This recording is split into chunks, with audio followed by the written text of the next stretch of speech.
Hello, and welcome. My name is Given Illustrative, and this is Millennial Pillars, where we have conversations that pertain to what it means to be a millennial and what does it actually mean to be living in the millennial era. And I think what's most important is what I am in search for, what I'm also kind of researching for myself. Like, how do we navigate ourselves through the ever-changing world of technology, of, how we relate to one another as individuals, how we get jobs, how we interact with each other, also in terms of not just understanding people within your community or people within your society, but also understanding how to relate with people outside of the borders of your own country. Because we as millennials, for one, I suppose this is another one of those things that we're going to be discussing today.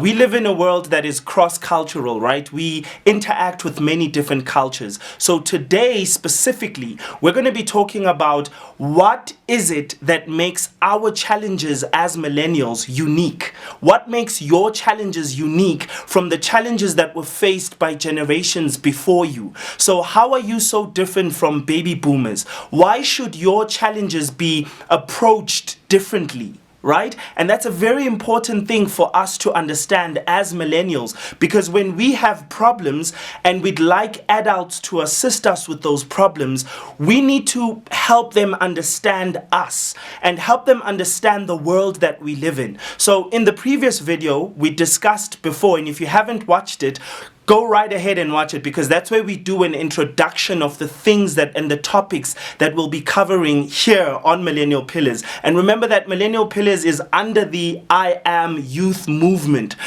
which is a ministry that we're doing here along with a whole team of people, but not to get out of topic. So I wanted us to talk about the fact that why are our challenges so different and what makes them different. So if you think about this, right, there are generations that lived through times of war. There are generations that lived through the transition from the World War and the effects that it had on the world. Then you have those who transitioned into the industrial time, where companies were now beginning to focus on hiring as many salespeople as possible because they were producing a lot of products.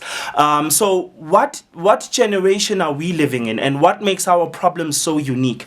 And I think personally, it's the fact that we are living, it's the very fact that we're living in such a different and unique world, where, we have a lot of information in our time, but I think there's a lot of wisdom that we're lacking, mainly because we're so detached from our elders, right? And now remember, I'm speaking from a sense of generalizing us as millennials, because some of us come from communities where the gap between our elders and ourselves as millennials is not that wide. And this is happening in a lot of parts of Africa, but I'm from South Africa and I can only share from within that context. Now, I grew up in a place where, and as I mentioned before, my parents are from a totally different generation than I'm from, and I'm living in a completely different world, a world of individualism, right? Of hashtags and handles, Twitter handles, Instagram handles, Facebook handles, and all these YouTube things that exist. So I'm going to make a bit of an example just so you can understand how vastly different our challenges are. So, for example, there was a time when people used to be, porn addiction has always been a thing, I would imagine, but there was a time when you couldn't access it as easily as we can, right? Living in this era. And nowadays, as I've recently discovered that, can you believe the fact that pornography is actually available on social media platforms? Tumblr is one of the most infamous. Twitter has pornography, and you can actually access pornography from every smartphone that exists in the world, right? You have so many people that view pornography every day. Now, I also have to raise this, right? You might be asking yourself, or you might be whispering to yourself that the reason why people are watching porn is because they're bad people. Why don't they just control themselves? And that's easy to say when you don't have that as a weakness. The thing about having a certain inclination or a certain weakness, the more it is made easily accessible to you, the more you're going to suffer from that problem. And it's not just because you're weak and you're being an irresponsible human being. Sometimes we need to understand the fact that when things are made, like for example, if you're a glutton living in the millennial era, you are facing much different problems from a glutton who was living in the baby boomer era, because nowadays you can just go online and buy yourself as much food as you possibly can, and that food will be delivered at your doorstep. And that's something to think about, right? I mean, the way that we interact with our politics in the millennial era is so different, where you can actually have people striking and marching on social media, having never left their home.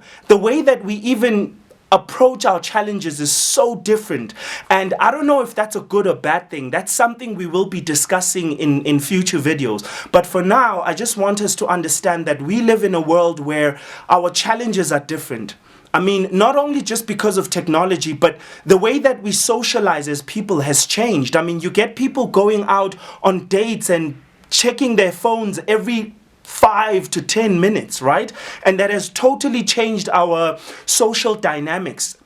Even in terms of when you go out for a party, you don't walk to a club, you don't walk anymore, you don't even get people catching your, I want to call it traditional taxi, but I don't know if that's a good term to use, but I'm going to use that term anyway. So your traditional taxi. Nowadays we use your Uber, your Taxify, and whatever exists now. And I know Taxify is now called Bolt. But if you're going to a party with friends, you don't have to drive there. You can actually just call an Uber, which actually has brought us a convenience, right? In the sense that we can conveniently go all together there and socialize on our way there, which also begs the question, do we even use the Uber drive as an advantage to socialize on our way to the party?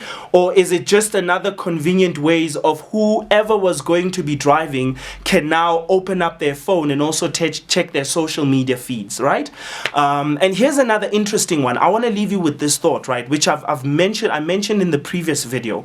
There has never been a time where anxiety and depression has affected people from a young age as it does today. You get people in high school suffering and primary suffering from anxiety. And what is one of the main causes of anxiety in our time? Social media, right? Because especially Instagram, because Instagram, everybody posts their successes and their wins, and very few people actually post their failures. And as a result, when you fail as an individual, you criticize yourself a lot more than someone who would have been living in the baby boomer era. I've made this joke before, right? When in biblical times, think about this. In biblical times, when Sarah couldn't have a child, there was no one that she could have spent the time comparing herself to.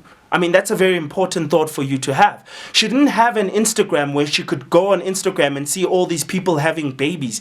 The only reference she would have had, closest reference that is, are her servants, right? The women who were living with their husbands around her, and they were having children. So the pressure to have children was a lot less, because it wasn't this world that she needed to enter. And actually, obviously, I'm not saying there was no pressure, but it was much less than it is now. Because now someone buys a car, it is in your face. If someone gets married, it's in your face. If someone gets a job, it's in your face. If someone buys a new apartment, it's in your face. If someone gets a degree, it's in your face.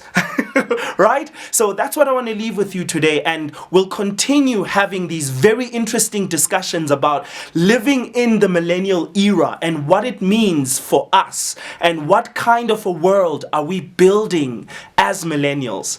And with that said, my name is Given Illustrative. Remember to subscribe, comment. I will definitely make time to respond to your comments just so we can have an exchange. And yeah, I'll see you next time. Peace out.